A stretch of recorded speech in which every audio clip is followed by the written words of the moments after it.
Captain Minho Kong stood on the bridge of the horizon's edge, staring at the massive structure before him.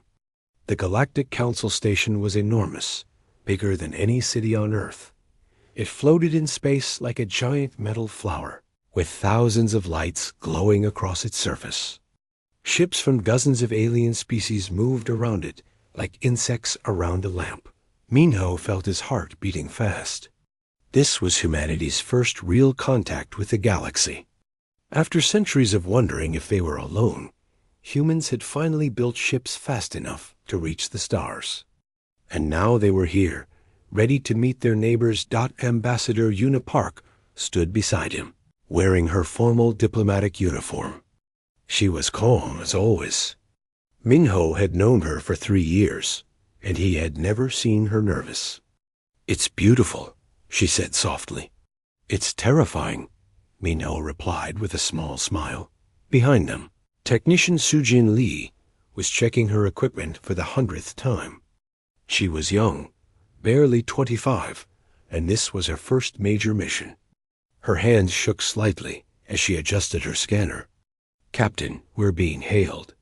They want us to dock at Port 7. "Take us in," Minho ordered.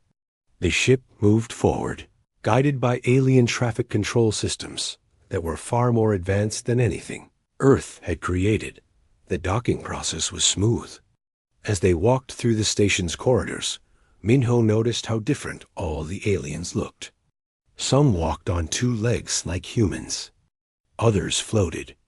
Some had scales, others had fur, and some seemed to be made of light or crystal. All of them stopped to stare at the humans as they passed. "They're curious about us," Una whispered. "Or they think we're primitives." Minho muttered back. The council chamber was at the center of the station. It was a massive circular room with seats rising up in tiers like an ancient amphitheater. Representatives from dozens of species sat in those seats. Looking down at the floor where Minho and Una now stood, at the highest seat sat Counselor Vexthel. He was a crystalline being, his body made of what looked like living glass that shifted colors as he moved. When he spoke, his voice echoed through the chamber like breaking ice. "Humans of Earth," Vexthel began, "welcome to the Galactic Council. We have watched your species for some time. You have finally achieved faster-than-light travel. This is impressive for such a young race." Una bowed slightly. "Thank you, Counselor. We are honored to be here and excited to join the galactic community." There was a sound like wind chimes, which Minho realized was Vexthel laughing. "Join? No, Ambassador. You misunderstand. You are not here to join us as equals. You are here to learn the rules of galactic civilization." Minho felt something cold settle in his stomach. This wasn't going the way they had hoped. Vexthel continued. "For 10,000 years, the Galactic Council has maintained peace and order in this galaxy. We have done this by ensuring all species follow our guidance. When a new species reaches the stars, they must submit to Council authority. This is not negotiable." Una's calm expression didn't change, but Minho saw her hand tighten on her datapad. "What exactly does submission entail, Counselor?" "Simple terms," Vexthel said. "Earth will dissolve its military forces. All weapons will be turned over to Council peacekeepers. Your governments will accept Council oversight. 60% of your planetary resources will be contributed to the Council Fund. In exchange, you will receive protection and guidance." The chamber was silent. Minho couldn't believe what he was hearing. This wasn't first contact. This was conquest dressed up in polite words. "And if we refuse?" Una asked quietly. The entire chamber erupted in laughter. It was a horrible sound. Dozens of different alien voices laughing in dozens of different ways. Vexthel's crystalline body glowed brighter. "Refuse?" "Ambassador, no species has refused the Council in recorded history. Those who did not submit were removed. Surely you do not think your primitive species could stand against the combined might of 47 advanced civilizations?" Yuna stood perfectly still.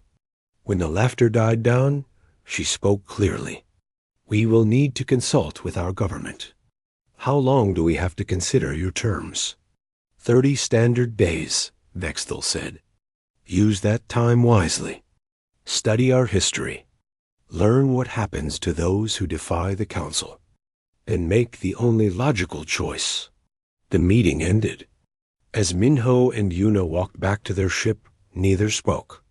Sujin followed behind them, her face pale. When they reached the horizon's edge, Minho sealed the door and turned to Yuna. They want to enslave us, he said flatly. Yes, Yuna agreed. That's exactly what they want. Sujin was shaking. What do we do? They have hundreds of species, thousands of ships.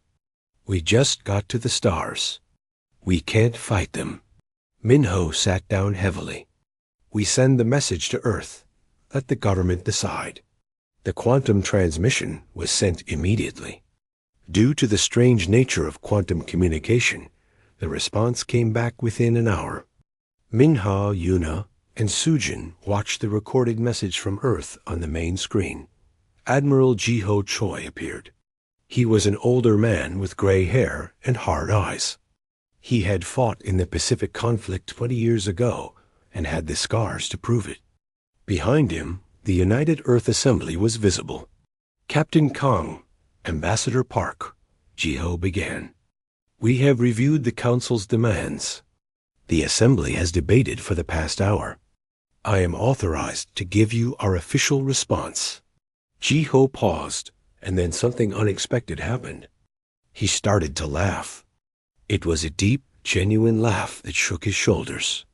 Behind him, other Assembly members began laughing too. Soon the entire chamber was filled with laughter. Forgive me, Jiho said, wiping his eyes.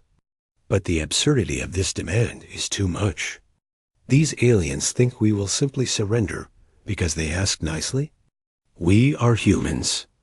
We survived ice ages. We survived plagues. We survived 2 world wars and a nuclear standoff. We colonized our solar system despite the dangers. And now some crystal overlord thinks we'll hand over our freedom because he has more ships? Jiho's expression became serious. Ambassador Park, deliver this message to the Council. Earth's answer is no. We will not submit. We will not surrender. We will not give up our freedom. If the Council wants Earth, they can try to take it. But they should know that humanity has never been good at giving up, and we're not about to start now. The message ended. Minho looked at Yuna. Well, that's clear enough. Yuna was smiling, something Minho rarely saw. Yes, it is. Come on, we have a message to deliver. When they returned to the council chamber the next day, Vexthal seemed almost bored. You have consulted with your government. What is Earth's decision? Yuna stood straight and spoke clearly. Earth respectfully declines your offer. We will not submit to council authority. The silence that followed was absolute. Then Vexthal's body began to pulse with angry red light. You refuse? You primitive, ignorant creatures dare to refuse the council? Yes, Yuna said simply. Vexthal rose from his seat. Then you have chosen extinction. The council will send a fleet to your system. Your species will be eradicated as an example to others who might think to defy us. You have 30 days before the fleet arrives. Use them to say goodbye to your world. As they left the chamber, Sujin was crying. We're all going to die. Minho put a hand on her shoulder. Maybe, but we'll die free. And who knows? Maybe we'll surprise them. Back on Earth, Admiral Jiho stood before the United Defense Council. The Council has declared war on humanity. It will send a fleet in 30 days. General Dong Yun Song stood up. Then we have 30 days to prepare. What do we have? Everything we've built over the past century, Jiho replied. And a few surprises the Council doesn't know about. Dr. Hannah Shin stepped forward. Project Prometheus is ready for deployment. If they want a war, we can give them one they'll never forget. Across Earth, military forces began to mobilize. Factories that had been building civilian ships switched to military production. Scientists worked around the clock, and humanity prepared to face an enemy that had conquered the galaxy. They were outgunned and outnumbered. Logic said they had no chance. But humanity had never been very good at following logic when freedom was at stake. Inquisitor Kalmov stood in the council war room, examining the data on humanity with what passed for amusement among his species. He was a Kravik, a race of reptilian warriors who had conquered 12 systems before submitting to the council 3,000 years ago. Since then, they had served as the council's military enforcers. The human data was laughable. Their fastest ships barely reached 2 times light speed. Their weapons were mostly kinetic projectiles and primitive missiles. They had basic energy shields that any council vessel could penetrate in seconds. Their entire military consisted of perhaps 500 ships scattered across their solar system. 50 ships, Kalmoth announced to his officers. I will take 50 ships to the human system. That is more than generous for such a primitive species. One of his officers, a younger Kravik named Thesh, spoke up. Sir, the humans did refuse the council's ultimatum. No species has done that in recorded history. Perhaps they have hidden capabilities? Kalmoth's jaws opened in what humans would recognize as a laugh. Hidden capabilities? Look at their technology level. They only achieved faster-than-light travel 5 years ago. Most of their species still lives on their single planet. They fight among themselves constantly. They are divided into over 100 political groups. No Thesh, they have nothing. They refused because they are too stupid to understand how outmatched they are. The fleet began assembling. 50 massive council warships, each one carrying enough firepower to destroy a city. They would arrive at Earth's system in 30 days, demonstrate their superiority, and the humans would surrender. Then the real work would begin, stripping Earth of its resources and integrating the survivors into the Council's labor system. On Earth, those same 30 days were filled with desperate activity. Admiral Jiho stood in the command center, deep beneath the mountains of Korea. Around him, dozens of officers worked at computer stations. Coordinating the defense of humanity's home system, General Dong-Yoon entered the room with Dr. Hana. The outer defense grid is in place, Dong-Yoon reported. Fleet Commander Tai-Wu has positioned our main battle groups at points Delta through Epsilon. And Project Prometheus? Jiho asked. Dr. Hana pulled up a holographic display. Ready for deployment. But Admiral, once we use it, there's no going back. The galaxy will know what we're capable of. Jiho nodded slowly. The galaxy already thinks we're primitives, who will roll over at the first sign of danger. Let's educate them. On the council station, Captain Minho and Ambassador Yuna remained as guests. The council had insisted they stay, claiming it was for diplomatic purposes. In reality, they were hostages. Technician Sujin was with them, and she had been very busy. Late at night, by station time, Sujin worked in her quarters with tools that looked like ordinary repair equipment. She had discovered something interesting about the council station's computer systems. They were incredibly advanced, but they were also old, very old, and the council had become complacent. Their security protocols assumed that no primitive species could possibly hack their systems. They didn't account for human creativity or human desperation. Sujin had spent her childhood cracking computer systems for fun. The council network was complicated, but it wasn't impossible. She found the military database on her 5th attempt. What she saw there made her blood run cold. The council had destroyed 200 species that refused to submit. Some were wiped out completely. Others were enslaved. The council called it maintaining order. Sujin called it genocide, but she also found something else. Battle records. The Council's military tactics were all the same. They relied on overwhelming force and superior technology. They expected enemies to fight in formation, ship to ship. They hadn't faced a real military challenge in 3,000 years. Every species that fought them did so the same way. Line up their ships and try to match the Council's firepower. Every species lost, Sujin copied everything she could find. Then she used the hidden quantum communicator that Earth intelligence had smuggled aboard the Horizon's Edge. The data went straight to Admiral Jiho's command center. When Jiho read the reports, he smiled for the first time in days. They fight like they're still in the age of sail. Line up and shoot at each other until someone breaks. They've forgotten what war really means. General Dong-Yun looked over his shoulder. We haven't forgotten. No, Jiho agreed. We've had wars for our entire history. Terrible, brutal wars that taught us every dirty trick there is. The Council is about to get an education. Fleet Commander Taiwu Nam floated in his command chair aboard the battleship Seoul's Pride. He was a calm man, known for his strategic mind. Around him, his crew prepared for battle. They were scared. Everyone was scared. But they were also angry. The Council thought humanity would just surrender their freedom. They thought humans were weak because they were young. Taiwu intended to teach them otherwise.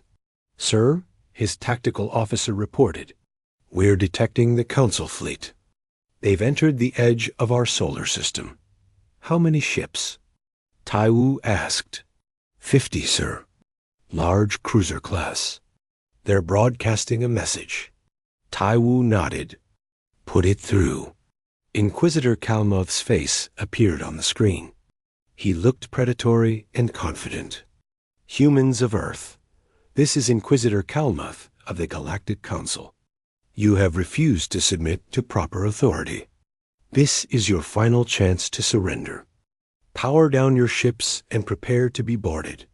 If you resist, you will be destroyed.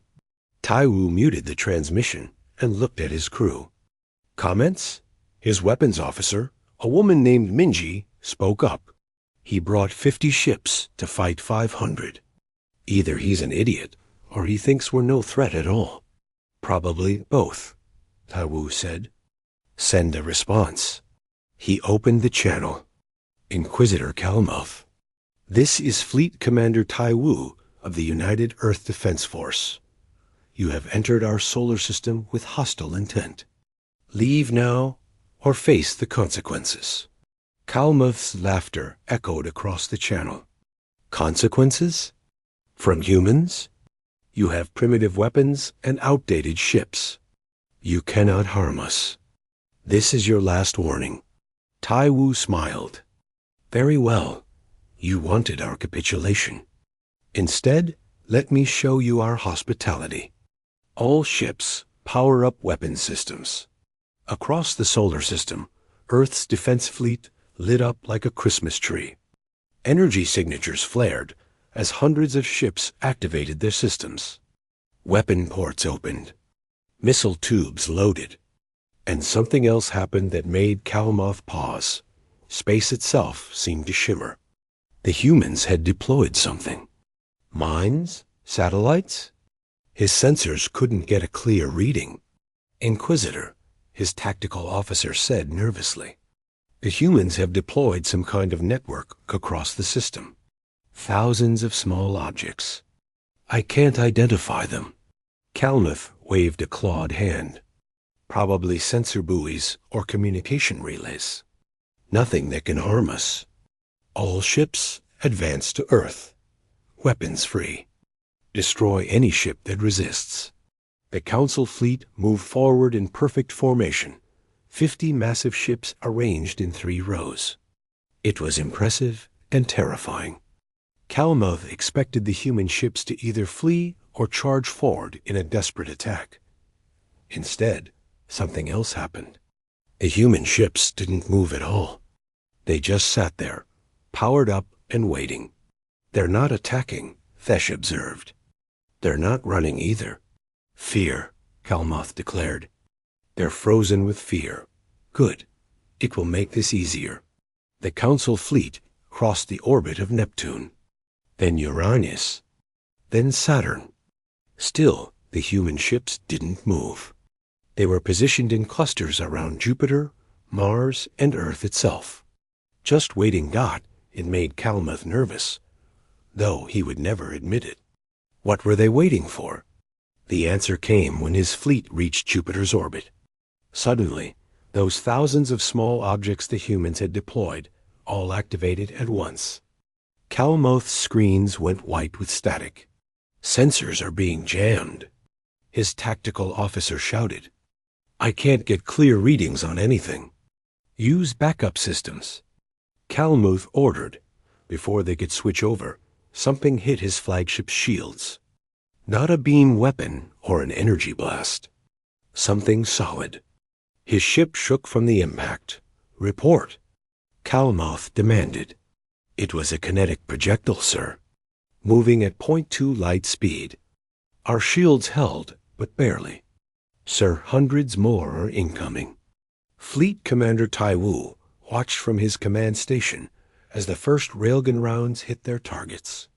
Earth had spent the last 30 days building the biggest railguns humanity had ever constructed.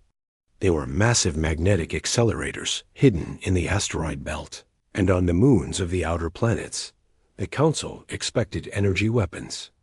They had shields designed to deflect lasers and plasma. But Earth had gone back to basics. If you want to hurt something, throw a rock at it. Just throw it really, really fast. "Continue firing," Taiwu ordered calmly. "All fighter wings, launch." From hidden positions across the solar system, thousands of small human fighters suddenly appeared. They were tiny compared to the Council's massive ships. Each one carried only a single pilot and basic weapons.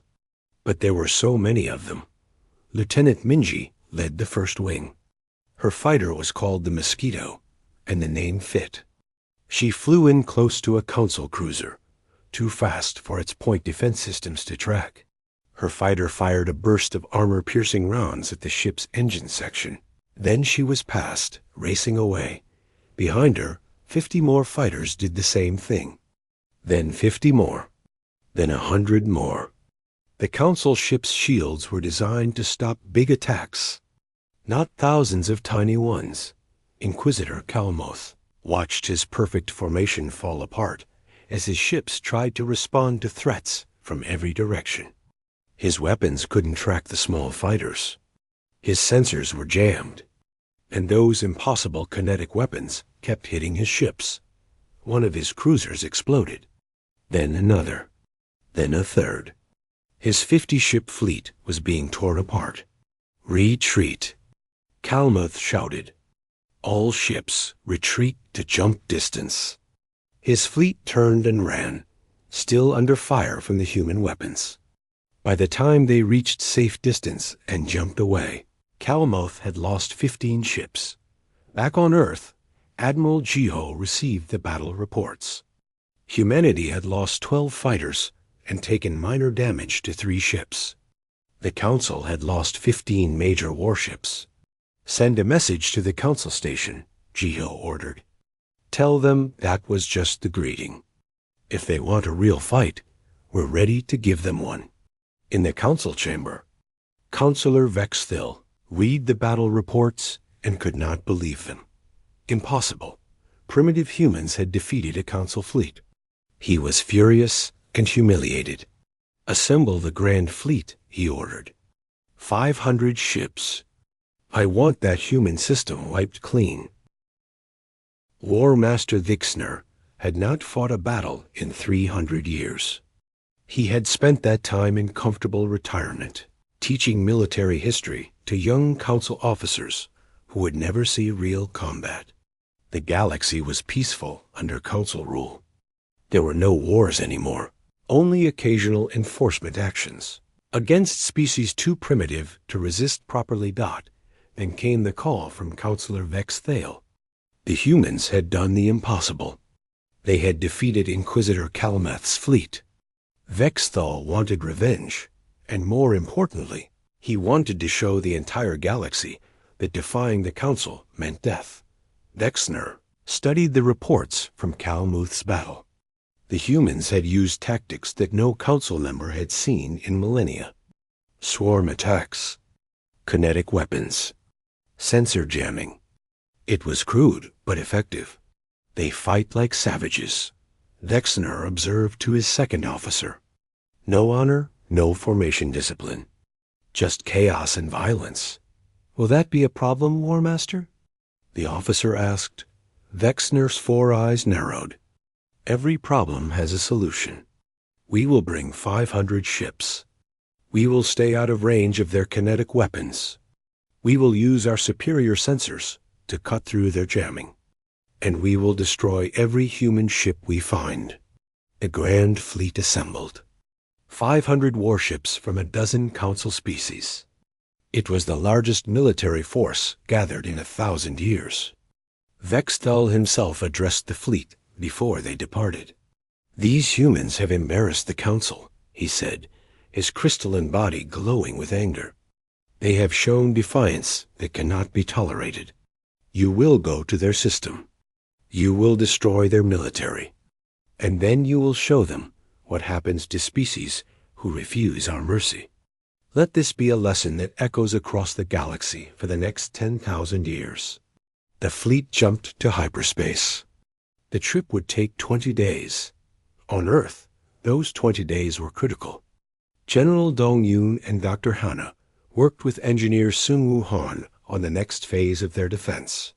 They knew a bigger Council fleet was coming. The question was whether humanity could survive it. Sun Wu was a genius with automated systems.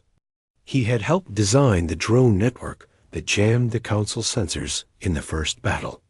Now he was working on something bigger. We call them the Swarm, Sun Wu explained to Admiral Jiho, pointing at the holographic display. Each unit is about the size of a basketball. They're autonomous, cheap to produce, and expendable. We've built 10 million of them in the past 20 days. Jiho stared at the numbers. 10 million? Every factory on Earth and Mars has been running non-stop, Sun Wu said. Each swarm unit has a different function. Some are mines. Some are jammers. Some carry kinetic impactors. Some are just decoys to confuse sensors. When they work together, they create a field of chaos that no fleet can navigate safely. And if the Council figures out how to counter them? Jiho asked. Dr. Hanna stepped forward. That's where Project Prometheus comes in. But we're saving that for the right moment. On the Council station, Ambassador Nari Cho moved through the corridors like she belonged there. Officially, she was just a diplomatic aide who had arrived with Ambassador Yuna. In reality, she was Earth's top intelligence operative, and she had a mission. The Council was confident. Too confident. But there were cracks in that confidence. Some species on the Council were younger, conquered only a few thousand years ago. They remembered what it was like to be on the receiving end of Council power. Nari had been making quiet contact with representatives from these species. She never said anything directly. She just asked innocent questions and planted seeds of doubt. The humans defeated a Council fleet, she mentioned to Observer Qualish, a representative from a species called the Velen. I'm curious, when was the last time the Council actually faced a real military challenge? Qualish was a tall, thin being with large eyes. He looked around nervously before answering. Not in my lifetime. The Council maintains order through overwhelming force. No one challenges them because no one thinks they can win. But the humans challenged them, Nari said. And they won. Once, Qualish corrected. War Master Vexner will crush them now. Maybe, Nari said thoughtfully. Or maybe the Council isn't as invincible as everyone thinks. Food for thought. She walked away, leaving Qualish to think about her words. She had similar conversations with a dozen other representatives. The goal wasn't to recruit them. The goal was to make them question. Doubt was a powerful weapon. When Vexner's fleet arrived at the edge of Earth's solar system, they came prepared. The fleet spread out in a wide formation to avoid being concentrated targets.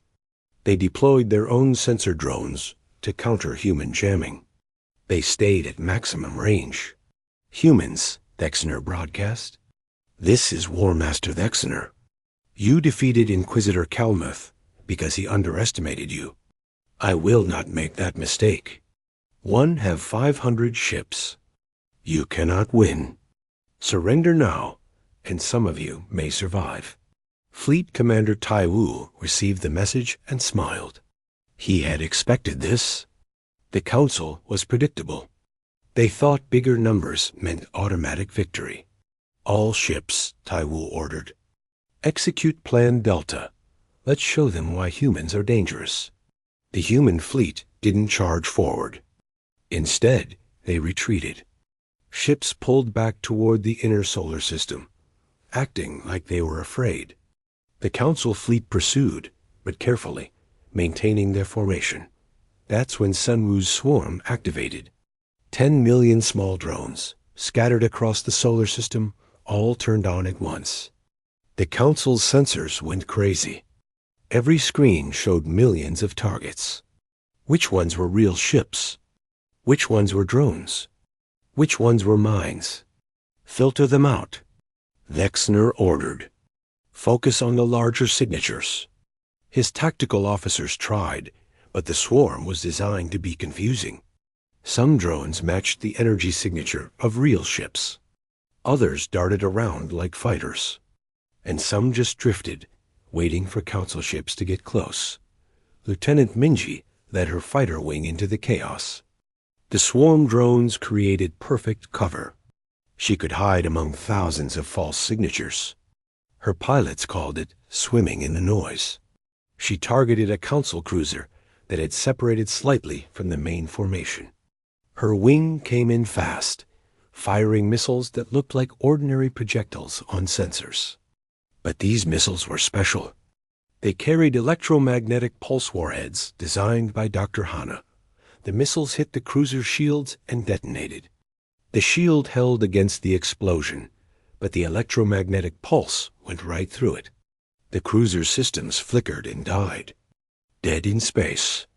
That's one, Minji reported. Moving to target 2.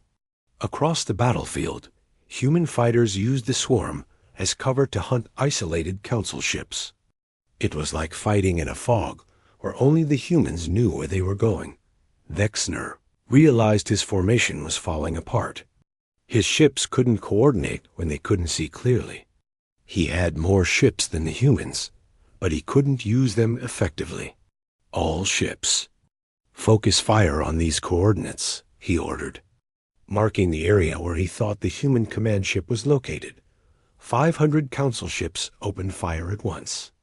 Energy beams and plasma weapons lit up space. It was an incredible display of firepower. Enough to destroy an entire planet, but the human command ship wasn't there. Tai Wu had fed false data through the swarm network. The council had just wasted enormous amounts of energy shooting at empty space, filled with decoy drones. Return fire, Tai Wu ordered calmly, from hidden positions in the asteroid belt. Earth's railguns spoke again. Solid projectiles moving at relativistic speeds smashed into council ships. The council shields could stop them, but the kinetic force was tremendous. Ships were knocked out of formation. Some were damaged. One had its shield generator overload from the repeated impacts. Vexner was furious. This wasn't warfare. This was chaos. There was no honor in it, no strategy he could counter. The humans fought like animals, using every dirty trick they could think of. But he had 500 ships. The humans had maybe 200. Numbers would eventually win. He just had to maintain discipline and grind them down. Except the humans had no intention of fighting fair. Admiral Jiho had learned from Earth's long military history.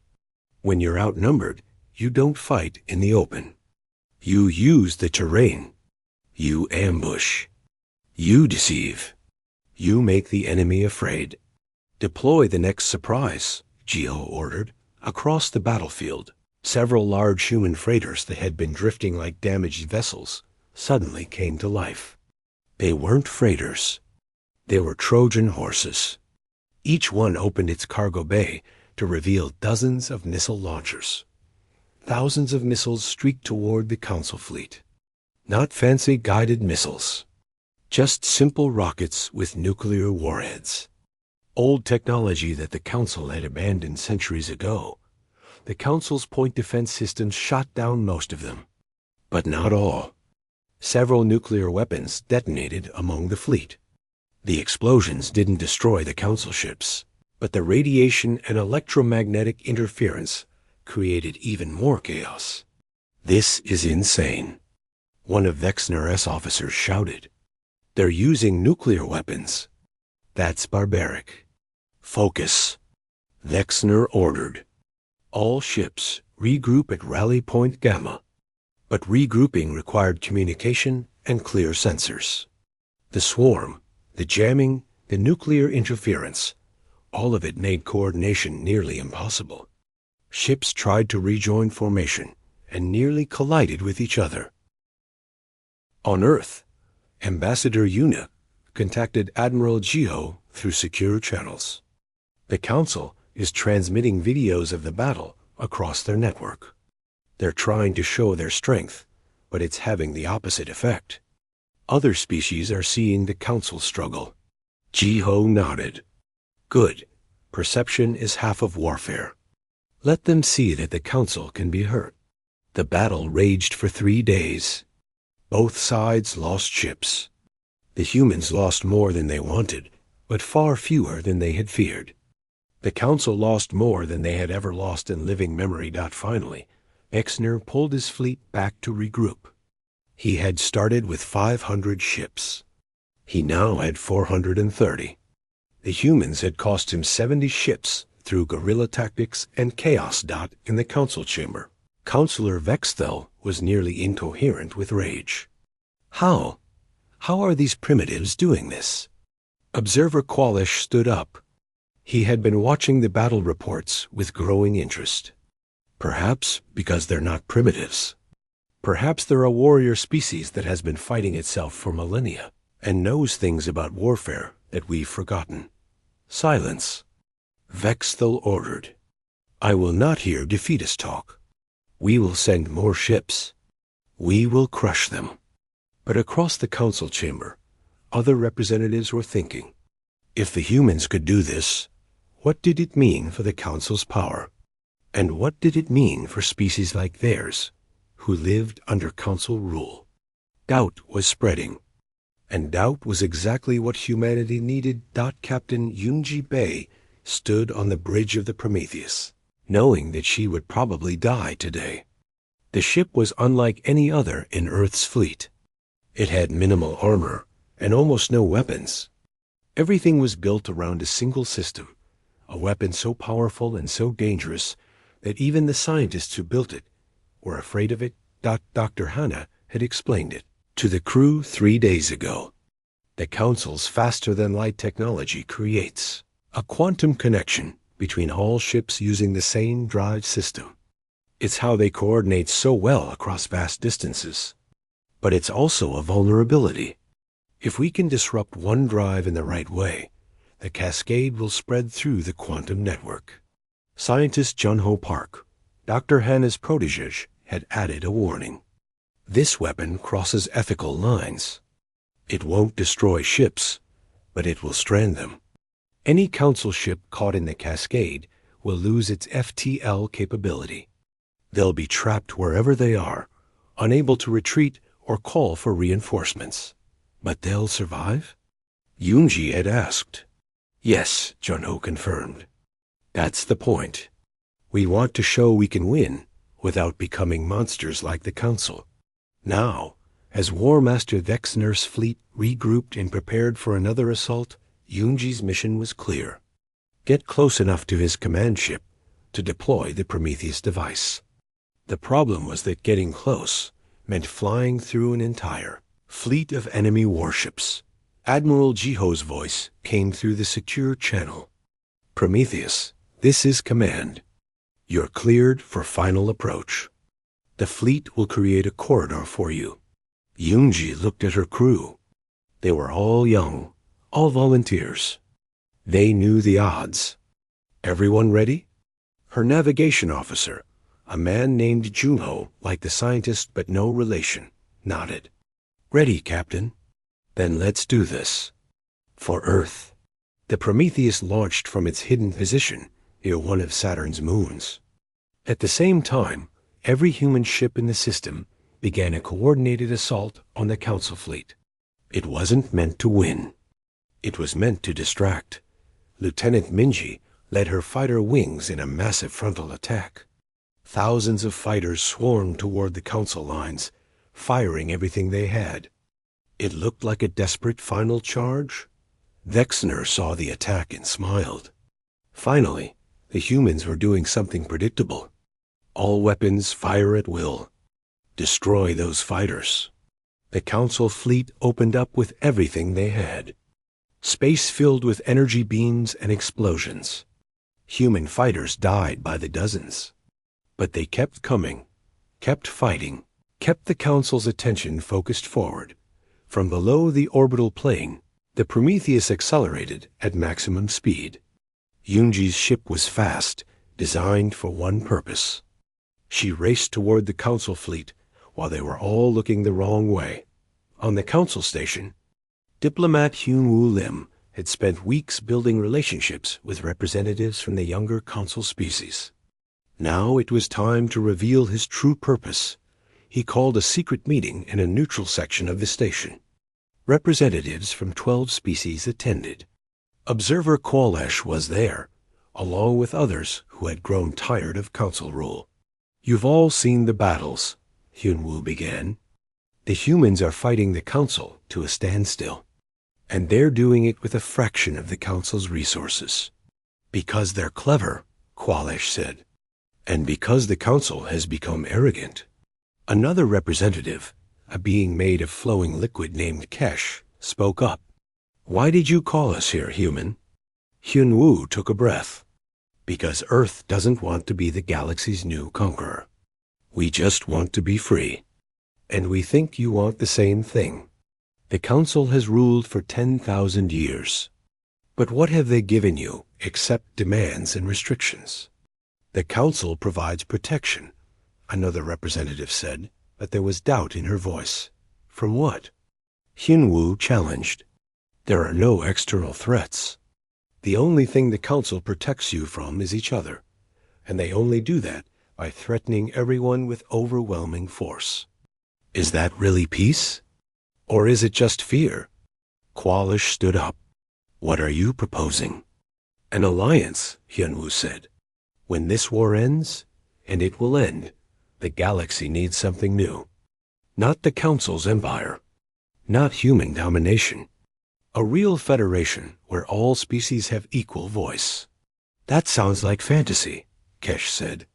"So did humans defeating a Council fleet," Hyun-Woo replied. "Until we did it, twice. Back in the battle, the Prometheus was halfway to its target. But Dexner's sensors finally picked it up.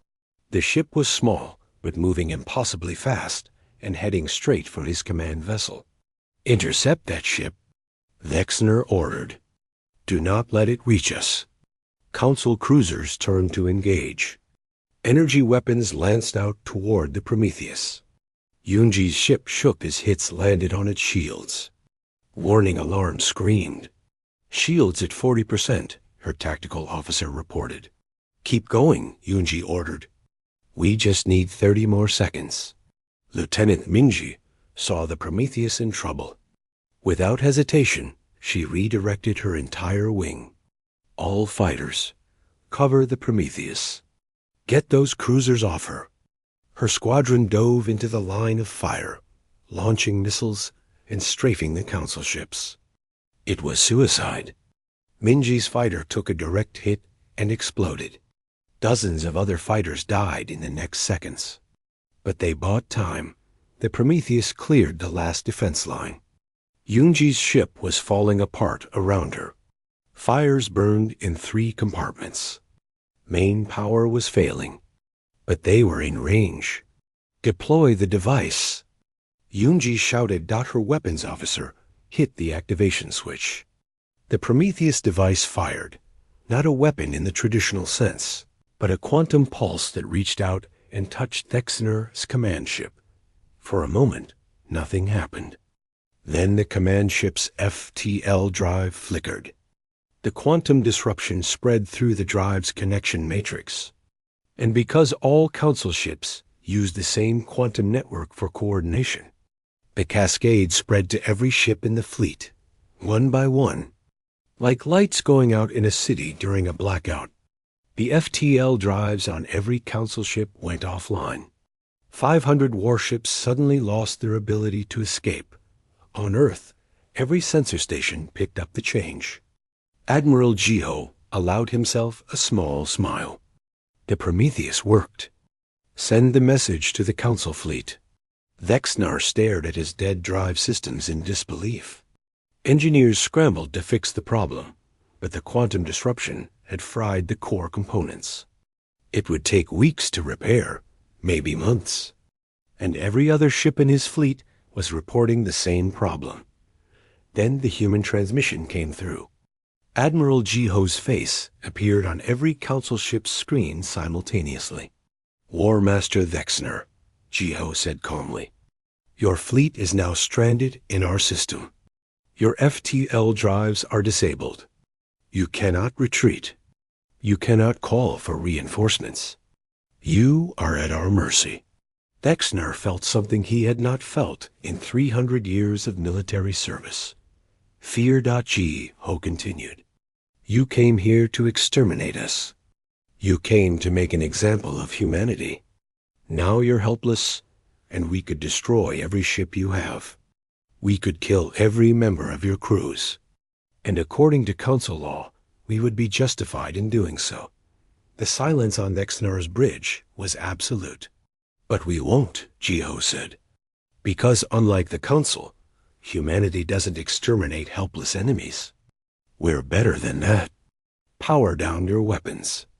Accept temporary detention.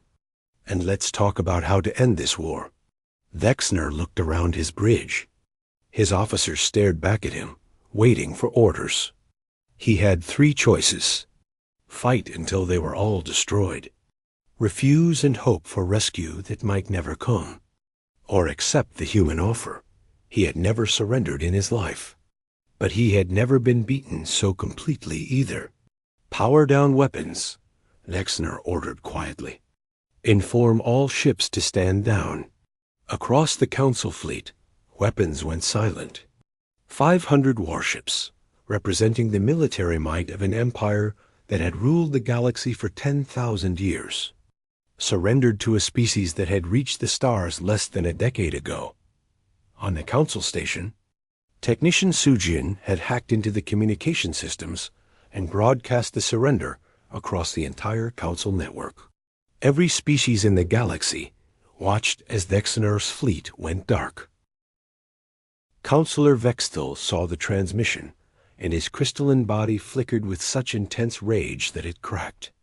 No, this is impossible. But Observer Qualesh stood up in the Council chamber. He had been silent for so long, but now he found his voice. Is it impossible, Counselor?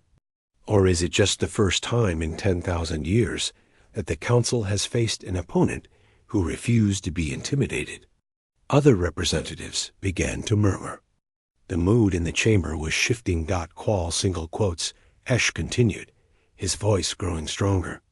The humans defeated us, not through superior technology or numbers, but through will and creativity. They refused to accept the galaxy as it is. They fought for the galaxy as it should be. And now they've shown every species watching that the Council is not invincible. Silence. Vexthal screamed. I will have you removed from this chamber. For what? Qualish challenged. For speaking truth? For asking questions? Counselor, you sent 2 fleets to crush one species. Both failed. How many more species will you sacrifice to maintain your pride? Around the chamber, representatives from dozens of species began to talk among themselves. Some supported Vexthal. Others supported Qualish. The unity of the council, maintained for millennia through fear and force, was beginning to fracture. On Earth, Captain Yunji's damaged ship was recovered by human rescue vessels. She had survived, barely. When they brought her aboard the recovery ship, she asked about her crew. "You lost 6 people, Captain," the medic told her. "But you saved the fleet. You saved Earth." Yunji closed her eyes. 6 lives. The cost of victory was never cheap. But they had won. Against impossible odds, humanity had won. Admiral Jiho stood in the command center, looking at the reports. The council fleet was secured. Human casualties were high, but manageable. And across the galaxy, the balance of power was shifting. Dr. Hana entered the room. The Prometheus device worked perfectly. Maybe too perfectly. Every council ship in range was affected. Regrets? Jiho asked. Questions, Hana replied. We built a weapon that can cripple an entire fleet without killing anyone. What does that say about us? It says we're human, Jiho answered. We can be violent when needed, but we're also capable of mercy. That's what makes us different from the council. The council chamber had never been so chaotic. For 10,000 years, it had been a place of order and absolute authority. Now it looked like a marketplace where everyone was shouting at once. Counselor. Vexthal's crystalline form flickered with desperate energy as he tried to restore order. Silence. I demand silence. But no one was listening anymore. The defeat of Vexner's fleet had broken something fundamental. The council's image of invincibility was shattered. Species that had been silent for millennia were suddenly finding their voices. Observer. Qualish stood at the center of the debate. He held up a data device that Ambassador Nari had given him days before. I have evidence, he called out. Evidence of council corruption spanning thousands of years. Species destroyed not because they were dangerous, but because they asked questions. Resources taken not for the common good, but to enrich council core worlds. Wars started not for peace, but for profit. Lies. Vexthal shouted. Propaganda from the humans. Then examine the data yourself, Qualish challenged. These are council records. Your own records. I'm simply making them public for the first time. He activated the device. Holographic displays appeared throughout the chamber, showing documents, communications, and financial records. The other representatives went silent as they read. What they saw was damning. The council had lied about the threats they claimed to protect against. They had manufactured conflicts to justify their military budget. They had suppressed technological advancement in younger species to maintain control. For 10,000 years, the council had ruled not through wisdom, but through fear and deception. A representative from a species called the Melvins stood up. She was old, one of the most senior members of the council. When she spoke, her voice shook. I remember when my species first joined the council. We were told it was for our protection. We believed it. Now I see we were conquered, and we called it friendship. Another representative rose. Then another. Within minutes, half the chamber was on its feet, demanding answers, demanding change, demanding justice.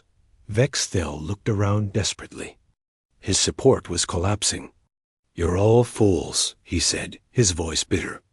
Without the council, there will be chaos, war, suffering. There's already suffering, Qualish replied. We've just been calling it peace. At that moment, Ambassador Una Park was escorted into the chamber.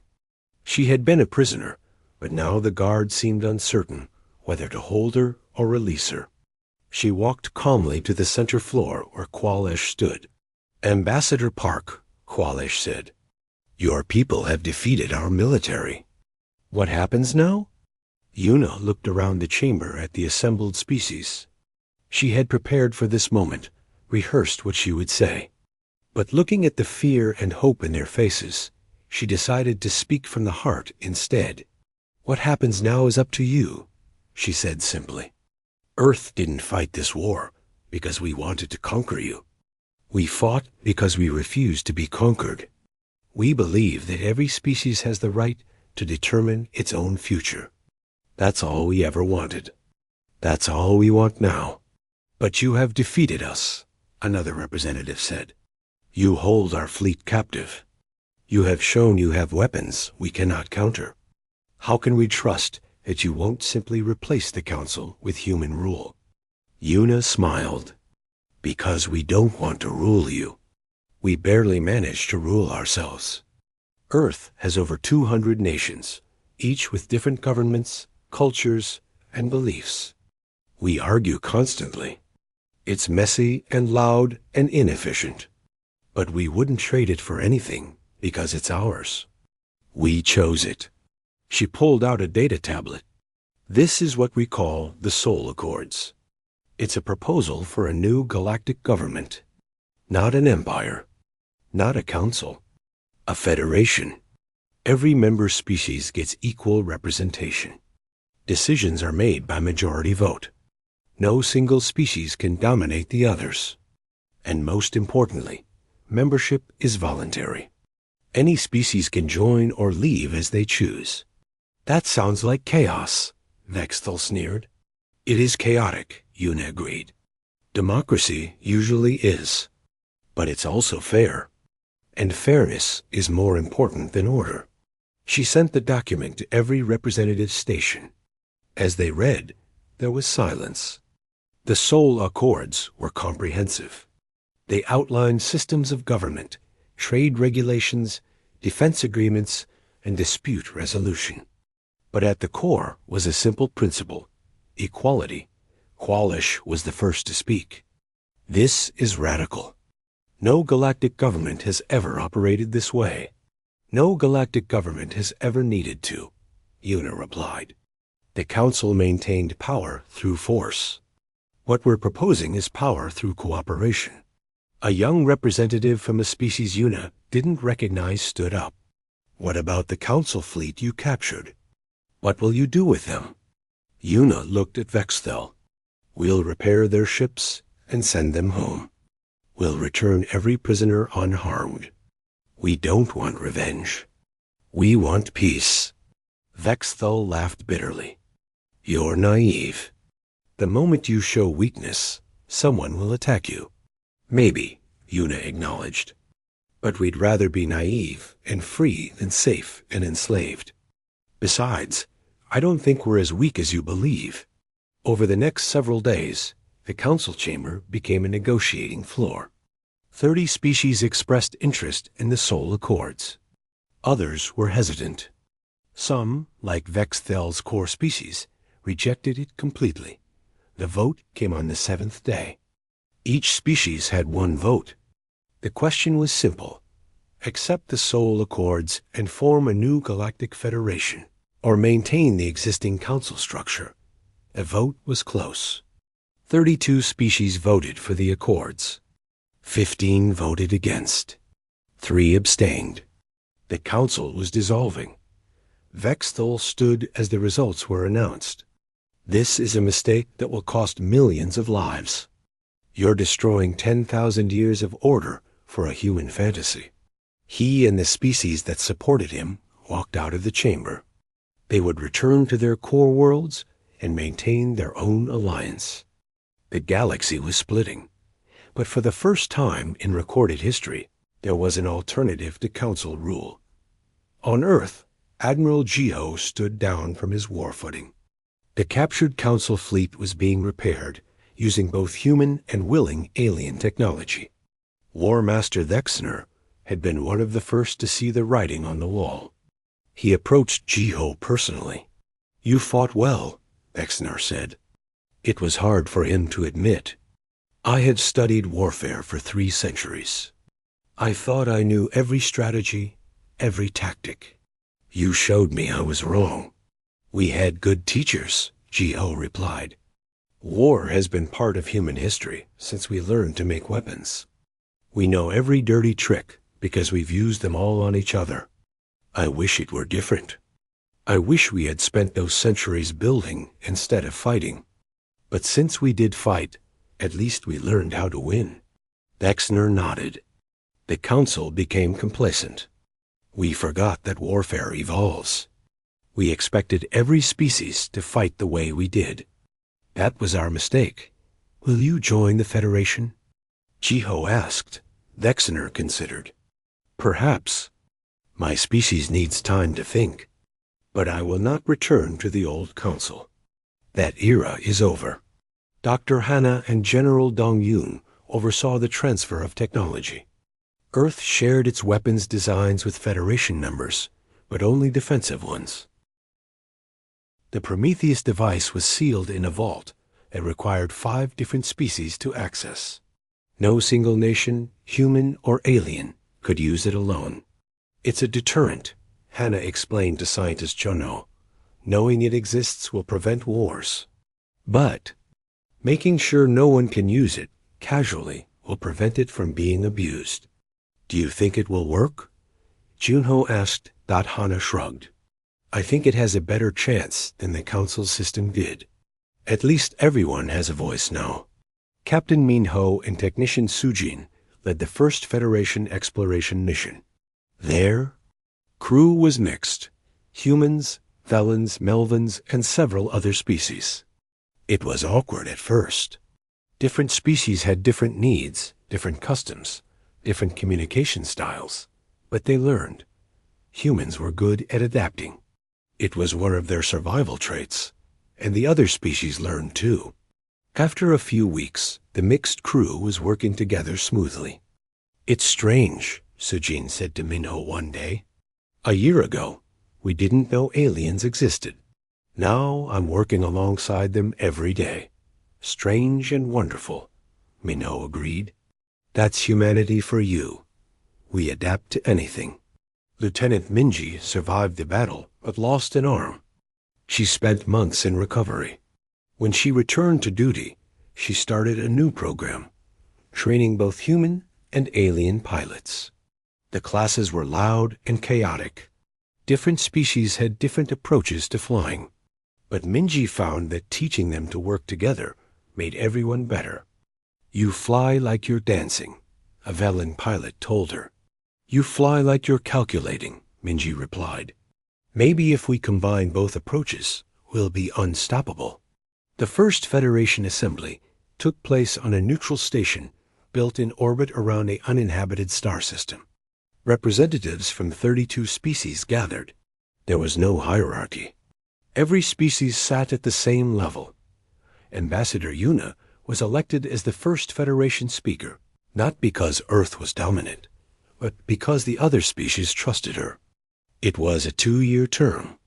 After that, a representative from another species would take over. The first order of business was defense. The old Council fleet was divided among Federation members. Earth contributed its technological innovations. Other species contributed resources and manufacturing. The Federation Defense Force was born, not to conquer, but to protect. The second order was exploration. The galaxy was huge, and most of it was unexplored. The Federation authorized 50 mixed species crews to venture into unknown space. It was dangerous, but exciting. Every ship that went out carried a piece of the Federation with it. Diplomat Hianwu became the Federation's chief negotiator with non-member species. His job was to convince others to join voluntarily. It was slow work. Many species were suspicious, but gradually more joined. By the end of the first year, 50 species were part of the Federation. Vextel and the Old Council maintained control over 15 core worlds. They called themselves the True Council and claimed to be the legitimate government. Most species ignored them. Without military dominance, and with their corruption exposed, they were just another small alliance. On Earth, people celebrated, but they also prepared. The Council might be diminished, but they weren't gone. There would be challenges ahead, new threats, new problems. But humanity had learned something important. They weren't alone anymore. They had allies, friends, partners. The galaxy was big and dangerous, but it was also full of possibilities. Fleet Commander Tai Wu sent a final report to the Federation Assembly. In it, he included the words that had become the unofficial motto of the New Age. They asked us to kneel. We taught them to stand together instead. 5 years later, the Galactic Federation included 73 species. The old council had shrunk to just 8 core worlds, isolated and bitter. New trade routes connected dozens of systems. Mixed species colonies were being established. Technology was being shared openly. It wasn't perfect. There were disputes, arguments, disagreements. Some species left the Federation, claiming it was too chaotic. Others joined, seeking the freedom it offered. But it was growing. And it was free. Ambassador Yuna stood on Earth, looking up at the night sky. It was filled with ships now. Vessels from 100 worlds, all coming and going freely. The stars, that had once seemed so distant and lonely, were now filled with neighbors. Behind her, Ambassador Nari approached. She had been working in Federation intelligence, helping to root out corruption and maintain transparency. Thinking about the old days? Nari asked. Thinking about how much has changed, Yuna replied. A few years ago, we were alone. Now we're part of something bigger. Do you think it will last? Nari asked. Yuna smiled. I think it has a chance, as long as we remember why we built it. Not to dominate, not to control, but to give every species a voice. That's worth fighting for. She turned to walk back inside, then paused and looked back at the stars one more time. Somewhere out there, other species were probably looking up at their own skies, wondering what was possible. Thanks to humanity's stubborn refusal to surrender, they now had an answer. Anything was possible, as long as you were willing to fight for it. The galaxy had laughed when Earth refused to capitulate. They weren't laughing anymore. They were learning. And humanity was teaching them the most important lesson of all. Freedom is always worth the price.